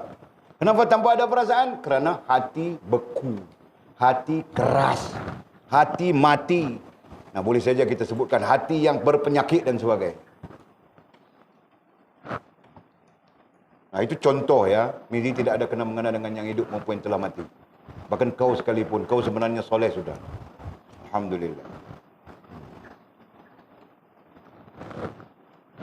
Makilah dah. Boleh faham tak? Syukur Alhamdulillah, Allah pencipta, pemilik, pentadbir. Nah dia menjadikan hati kita tidak mati. Cuma kadang-kadang demam sikit saja hati kita kan, Mizi kan. Nah masa demam itu, mula kita mau tengok orang tidak pakai baju. Orang miskin-miskin itu kan. Nah, masa demam dia. Tapi masa lain pula, astagfirullahalazim ya Allah, gitu kan. Nah Allah menjadikan hati kita lembut. Jelas ke? Nah, andai, ini andaian ya. Kalau tanpa hubungan dengan Khalik, manusia, makhluk keseluruhannya, tiada hubungan dengan Khalik, nescaya hati-hati mereka, makhluk yang mempunyai hati, jangan ingat kita saja mempunyai hati, jin juga mempunyai hati, kan? Nah, hati-hati mereka nanti menjadi keras, menjadi beku, menjadi jahat, apalagi mereka mempunyai nafsu. Habis semua. Isteri kau pun tidak selamat, isteriku pun tidak selamat. Kan? Anak-anak kita nanti tidak selamat. Mau selamat macam mana, kita pun beku juga hati kan. Nah, itu yang terjadi. Hidup akan jadi lintang pukang semua. Struktur masyarakat akan rusak, serusak-rusaknya. Nah, mungkin kembali kepada jahiliyah, kan? Itu yang akan terjadi. Allah, ya Allah. Apa lagi? Namun ia mempunyai nafsu dan kesombongan. Nah, dalam masa yang sama sombong. Sebab keras hati, tidak mempunyai rasa dan perasaan, sombong saja. Kenapa? Tidak sedar diri, Pak. Itu yang akan terjadi. Hidup dalam keadaan tidak sedar diri. No, hancur, Pak. Kan? Yang bergerak memburu harta dan kemewahan semata-mata. Nah, sudah pasti hidupnya memburu harta. Nah, ini sebagai majas ya. Hidup dengan rasa dan perasaan yang keras, sakit atau mati. Nah, mereka nantinya bersifat memburu kemewahan, kesenangan hidup, harta benda. Nah, itu saja. Ya. Bersifat mencari, memenuhi keinginan hidup, bukan keperluan. Mereka nantinya bersifat mencari dan memenuhi keinginan. Nah itu sampai jadi zalim, sampai menipu orang lain, sampai mengambil hak orang lain dengan secara tidak benar, itu kan? Nah, semua itu terjadi kenapa? Terjadi karena kerana memburu kemewahan, mencari kemewahan hidup, mencari kesenangan hidup. Nah itu. Kan? Allah. Itu hati masih Allah yang Maha pencipta ini, dia pemilik dan dia pentadbir. Jadi bayangkan orang yang tidak punya hubungan dengan Allah Subhanahu wa taala. Nah itu. Allah. Hidupnya suatu hati itu, tadi ceritakan, nah sekarang dia sebut hidupnya, berarti tadi mati. Yang beku-beku kita bilang kan tadi, Walid masukkan istilah mati di sana kan. Nah, beku kah, keras kah, mati kah, sakit kah? Sekarang tentang hidup. Hidupnya suatu hati, nah itu skop paling asas, paling dasar. Nah, kita sudah melampaui dasar itu, apa kita sebut? Hati. Rasa dan perasaan, ya. Hidupnya suatu hati, rasa dan perasaan itu ialah apabila dia telah keluar daripada makhluk dan berdiri bersama Allah secara maknawi. Nah, ini taukid kepada kitab Futhul Ghaib. Nah, ini memperkuatkan apa yang kita bincangkan daripada kitab Futhul Ghaib, ya. Kalau dalam kitab Futhul Ghaib kita belajar tentang keluar daripada pengaruh makhluk, nanti baru kita dapat masuk dalam pengaruh kebesaran Allah SWT. Nah, ini tahqiqnya. Hidupnya suatu hati, rasa dan perasaan itu ialah apabila dia itu diri kita. Dia diri kita telah keluar daripada makhluk. Keluar daripada makhluk artinya keluar dari pengaruh makhluk. Seperti mana kita dapat daripada kitab Futhul Ghaib, ya. Nah, keluar daripada pengaruh makhluk berarti makhluk tidak dapat mempengaruhi rohaniah kita lagi. Mempengaruhi apa? Akal kita, mempengaruhi hati kita. Nah, tidak dapat lagi. Nah, baru rasa dan perasaan kita tidak dapat dipengaruhi. Okey. Dan berdiri bersama Allah secara maknawi. Nah, ketika itu keluar pengaruh makhluk, keluar daripada akal dan hati kita. Nah, berarti akal dan hati kita tidak lagi dipengaruhi oleh makhluk. Benda keluar daripada akal dan hati kita, berarti akal dan hati kita tidak dipengaruhi oleh benda.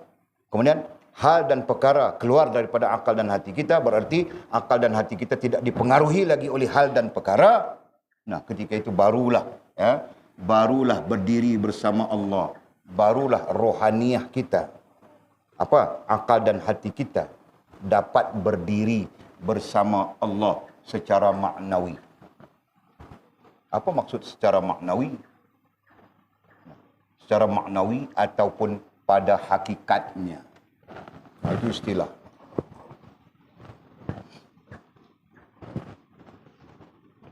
Nah, baru hati kita boleh masuk kebesaran Allah yang kita bilang jalalat, kamalat, jamalat, itu baru boleh masuk dalam akal dan hati kita. Nah, jika tidak masuk ke dia. Nah, telefon kita, handphone kita lagi besar daripada Allah Subhanahu wa taala. Sampai-sampai tiada handphone saja rasa dunia ini gelap gulita. Nah, cari jalan macam mana aku mau beli handphone lagi. Pusing sana, pusing sini. Putar alam sana, putar alam sini. Nah. Padahal tidak solat pun kita tidak terasa seperti dunia menjadi gelap, gitu kan? Allah, ya Allah. Nah, itu perbezaan.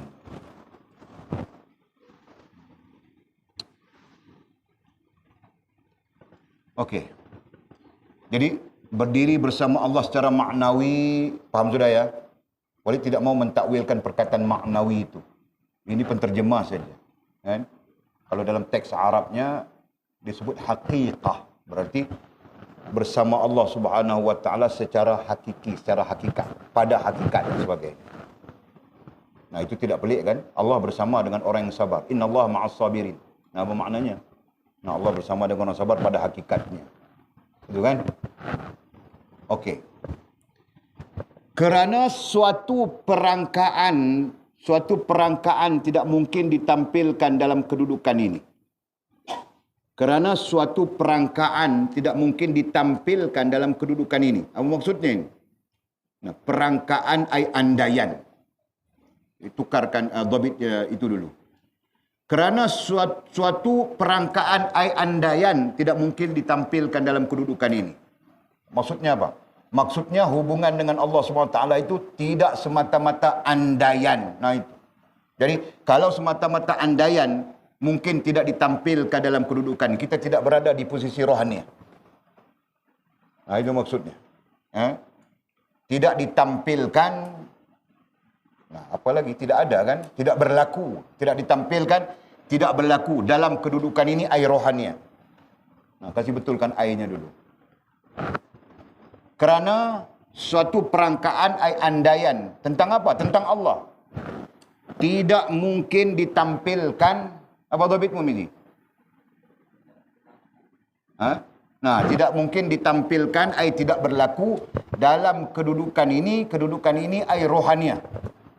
Nah, maksudnya andaian Allah tidak tentang Allah itu bukan andaian. Tentang Allah itu adalah hakiki, adalah hakikat. Boleh faham ke itu? Jadi mungkin nantinya kita mengatakan Allah Subhanahu wa taala ini zatnya maha agung. Nah, itu adalah hakikat, bukan andaian. Faham enggak? Macam itu. Walid adalah seorang yang bila dia bercakap keluar api dari mulutnya. Nah, itu andaian. Jelas? Nah, aku kasih kamu orang beza antara andaian dengan hakikat. Jelas? Nah, nanti kita mengatakan Allah maha agung, Allah maha besar, Allah maha sempurna, Allah maha indah, maha apapun bagi Allah SWT. Nah, itu semuanya hakikat. Jelas? Nah, bukan andaian. Jelas? Nah, itu yang penting. Jadi, kita sebutkan di sini apa ya? Kerana suatu perangkaan ai andaian, kita sebut andaian ya. Nah, dhabit tentang Allah. Andaian tentang Allah. Nah, kita mengandai-ngandaikan, berandaian tentang Allah. Tidak mungkin ditampilkan. Apa misi tadi? Tidak mungkin berlaku dalam kedudukan ini ai rohaniah ini. Ya. Jadi rohaniah yang benar, nah dia melihat hakikat, dia tidak melihat andaian. Nah, itulah rohaniah yang benar. Kan? Orang yang melihat andaian ini rohaniahnya tidak benar. Seperti takut pada hantu. Nah, takut hantu itu rohaniah tidak benar pada dasarnya. Tahu tak? Sebab itu boleh bilang kamu orang jangan takut. Sebab hantu itu terbalikkan daripada Tuhan. Faham tak? Nah, orang yang tidak takut Tuhan, dia takut hantu. Kalau orang yang takut Tuhan, dia tidak mungkin takut hantu. Sebab Allah SWT bilang, "Fala takhshawhum." Jangan takut kepada mereka. "Wakhshawni," takut kepadaku, kata Allah SWT. Jadi kenapa dia perlu takut hantu? Tampar saja,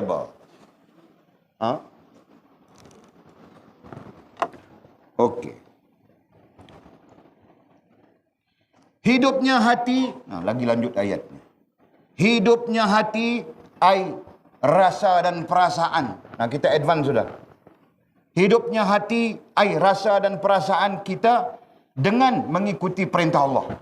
Nah, artinya apa? Artinya kita mengikuti perintah Allah, itulah yang akan menghidupkan hati kita. Nah, jika tidak beku, keras, mati, apalagi kita mau sebut terserah, kan? Jahat, jakun, batak. Nah, apa saja kita mau sebut terserah, kan? Jadi katanya hidupnya hati, rasa dan perasaan kita dengan mengikuti perintah Allah. Nah, dengan itu sebagai isim mausulnya, dengan mengikuti perintah Allah. Artinya mengikut perintah Allah akan menghidupkan hati kita, menghidupkan rasa dan perasaan kita. Lagi apa dengan? Dengan menjauhi larangannya. Nah, menjauhi larangan Allah Subhanahu wa taala akan menghidupkan hati kita, rasa dan perasaan kita. Sabar bersamanya, sabar bersamanya, sabar bersama Allah Subhanahu wa taala. Jadi bersabar. Nah, datang sifat yang kita belajar sudah. Ya, sifat ruhaniyatul mukminin, sifat rohaniah orang yang beriman. Salah satunya apa? Sabar. Bahkan kita belajar tentang sabar banyak di kitab sana. Kitab Futhul Ghaib. Sabar bersamanya Allah SWT ya. Sabar bersamanya Allah atas segala cobaan dan dugaan. Nah, cantumkan cobaan dan dugaan ujian. Nah, kita pun belajar sudah pada dasar. Ujian itu datang dalam 3 bentuk. 1, apa Mizi? Malapetaka. 2, apa sila? Bala bencana. 3, apa Faz? Musibah. Nah, nama berbeza tapi jenisnya satu saja, ujian, begitu kan? Nah, kemudian ujian itu didatangkan dengan 4 tujuan. Nah, apa Atul yang pertama?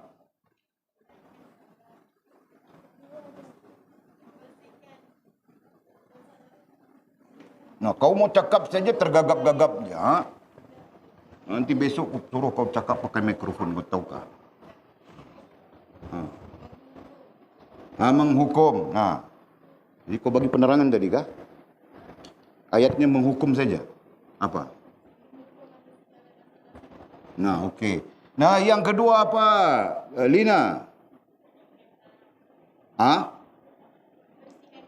Membersihkan rohania. Nah, yang ketiga Mimi? Menaikkan taraf. Yang keempat Sofia? Menjadi pilihan Allah Subhanahu Wa Taala. Bagus Pak. Anak-anak saudaraku semua bagus. Boleh menikah sudah? Tidak boleh lagi? Tidak mau? Tidak mau, bagus Pak. Mau mengaji lagi kan? Okey.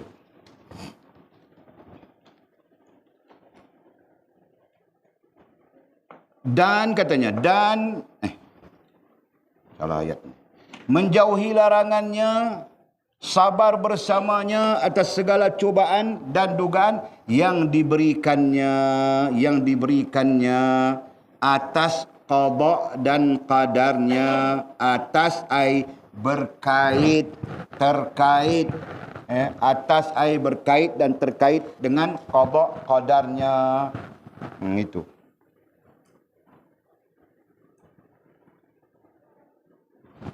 Allah ya Allah. Mudah-mudahan Allah memberi kita ilmu ya. Kita berhenti di situ pada malam ini.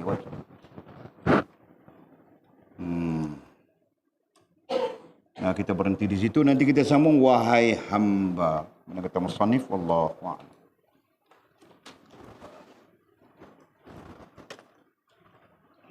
Ada pertanyaan kah? Pertanyaan seputar ilmu kerohanian boleh, pertanyaan lain-lain pun boleh, pertanyaan tentang saham pun boleh.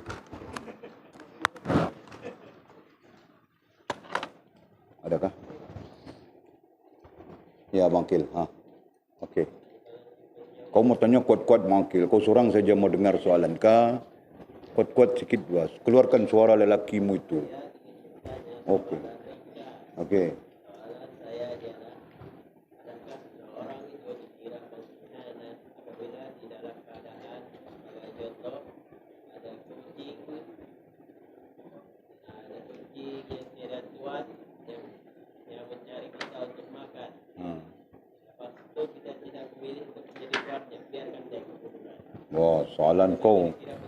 Soalan kau kan nanti dengar kepada orang yang anti kucing, dia saman kau tahu. Kan? Nah, kerana ada orang yang anti kucing, ada orang yang anti itu, anti ini, macam-macam kan? Nah, jadi dalam pertanyaan kau itu lebih kepada adab saja. Dia tidak terkait dengan isu pengkhianatan. Faham tak?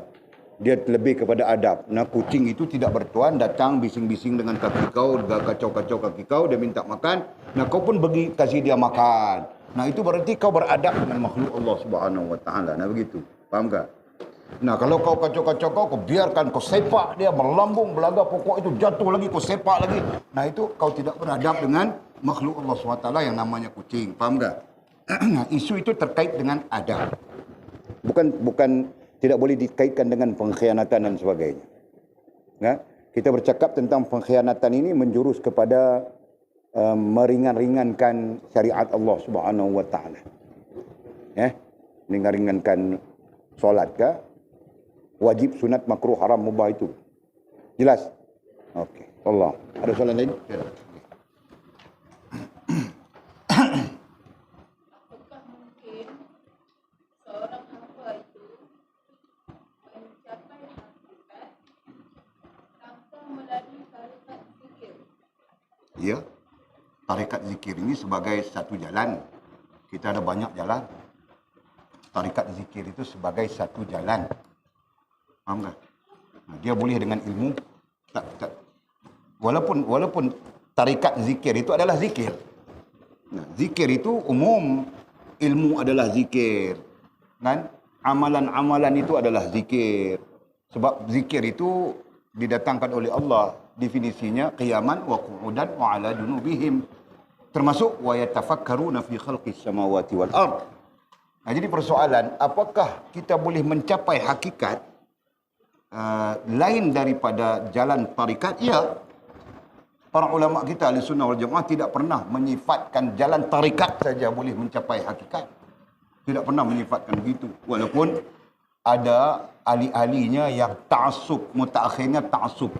Nah, ada yang ta'assub dengan tarikatnya, dengan syekhnya, bilang akan menyebut bahawa kalau tidak bertarikat tidak akan sampai kepada hakikat. Nah, itu kawul. Kan? Tarikat zikir ni bertujuan untuk guide kita, untuk bantu kita. Faham tak? Contohnya, syekhnya nanti kata, Siti Zubaidah, kau kena zikir, apa-apa zikirlah, subhanallah kan, 3,000 kali. 3,000 kali sehari. Kalau kau tak zikir 3,000 kali sehari, hari esok masuk kau kena qada. Berarti akan jadi berapa ribu misalnya. Kan? Jadi kita nantinya kerana takut esok banyak lagi nak zikir, kita pertahankan, betul? Nah, setiap hari kita 3,000. Istiqamah kita itu nantinya akan membantu kita untuk mencapai yang kita sebutkan tadi. Itu saja. Jadi tarikat ini, nanti kita belajar kalau ada kesempatan ilmu tarikat. Tarikat ini sebenarnya tujuan nak guide kita aja. Tak mau bagi kita apa? Nak bagi kita mengisi ruang-ruang masa kita tu, ruang-ruang masa kita itu dengan menghubungkan diri kita kepada Allah SWT. Itu saja bezanya. Ya? Dalam tarikat dia ada guide, dia ada kaedah, dia ada metodologi dia. Berbanding luar daripada tarikat. Luar daripada tarikat ni mungkin very open lah. Tapi soalnya kita mampu ke kita guide kita. Kalau kita mampu, silakan, tak ada. Itulah maksudnya. Jadi tidak ada dalil ataupun hujah muktamad untuk meletakkan tarikat ni saja mampu untuk mencapai hakikat tadi. Itu. Sebab tarikat ni pada dasarnya dia wujud sendiri. Ni kita duk cakap ni satu tarikat. Ya kan? Tu yang kita duk andaikan tadi tu tarikat-tarikat yang dinamakan. Itu kan? Tak lebih daripada satu metodologi untuk kita mencapai hakikat. Itu saja. Metod-metod. Jadi metod ni ada banyak metod. Kan? Kita tak pernah dengar lagi metod tilawah Quran. Di Malaysia, di Nusantara kita jarang. Tapi di Afrika, di Tunisia, di sana ada metod tarikat tilawatul Quran. Jadi kerja dia tilawah Quran je. Baca Quran je. Satu bulan tu dia mungkin 5-6 kali dia khatam. Yang hafiznya mungkin 10 kali dia khatam. Nah, itu tarikat dia. Itu kaedah dia. Macam tu. Boleh Faham tak? Apa nak ambil tarikat kah? Tak nak zikir pun. Buat dekat mana mampu tu dulu je. Sekejap lagi nak masak pun tak ada. Ujung lelaki tak makan nasi lah. Lelaki pun tinggal 30 hari lagi je. Pakai topi lah. Oke, bismillahirrahmanirrahim. Alhamdulillahirabbil alamin wassalatu wassalamu ala asyrofil mursalin sayyidina wa maulana Muhammad wa ala alihi washabbihi ajma'in. Allahumma iftah lana futuhal 'arifin warzuqna fahman nabiyyin waj'alna min ibadikas salihin. Allahumma ihdinas siratal mustaqim. Siratal ladzina an'ama Allahu minan nabiyyin was-siddiqin wasyuhada'i was-salihin. Allahumma rabbana iftah bainana wa baina qaumina bil haqq wa anta khairul fatihin. Allahumma a'inna ala dzikrika wa syukrika wa husna ibadatik. Allahumma faqihna fid din wa 'allimna at-ta'wil. Allahumma faqihna fid din wa 'allimna at-ta'wil. Allahumma faqihna fid din wa 'allimna at-ta'wil. Wa sallallahu ala sayyidina Muhammadin wa ala alihi wa sahbihi wa baraka wa sallam. Alhamdulillahi rabbil alamin. Taqabbalallahu minna wa minkum.